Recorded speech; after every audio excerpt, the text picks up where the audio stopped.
ඔව් සම්පත්. මටත් වෙලාවකට බය හිතෙනවා. මම කොච්චර ආසාවෙන්ද හිටියේ නැටුම් ඉගෙන ගන්න. පත්තරයක පොතක සංගරාවක නැටුම් ගැන පින්තූරයක් ලියවිල්ලක් තිබුණොත් මම ඒ ආසාවෙන් කියෙව්වා. පින්තූර කපල එකතු කරගත්තා. මගේ ඇඳ වටේටම ලස්සන නැටුම් පින්තූර අලවගෙන හිටියා. කොයි රටක නැටුමක් වුණත් මට ලස්සනයි. මම හරි ආසයි නටන්න. නටනකොට මුළු ලෝකෙම මගේ කියලා මට දැනෙනවා. ගහකොළ පවා මාත් එක්ක නටනවා කියලා මට දැනෙනවා. අම්මා නැටුම් පන්ති යන්න එපා කිව්වම මට හරි වේදනාවක් දැනුණා. සෑහෙන කාලයක් යනකම් පොතකට හිත යොමු කරන්න අමාරු වුණා. පොතේ පෙරලන හැම පිටුවක් ගානෙම මට පැවිලා පෙනුනේ. මම වේදිකාවක නටනවා. ප්‍රේක්ෂකයෝ මාව පිළිගන්නවා.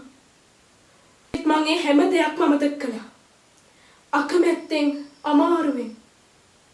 අනිත් එක මගේ හිත ඔය වගේ දෙයකට පොඩ්ඩක් හරි යමු වුණාම අම්මට තරහ යනවා. ඒ වෙලාවට අම්මයි තාත්තයි වාද කරනවා මං හින්දා. මං කැමති නෑ ඒ දෙන්නගේ හිත රිදවන්න.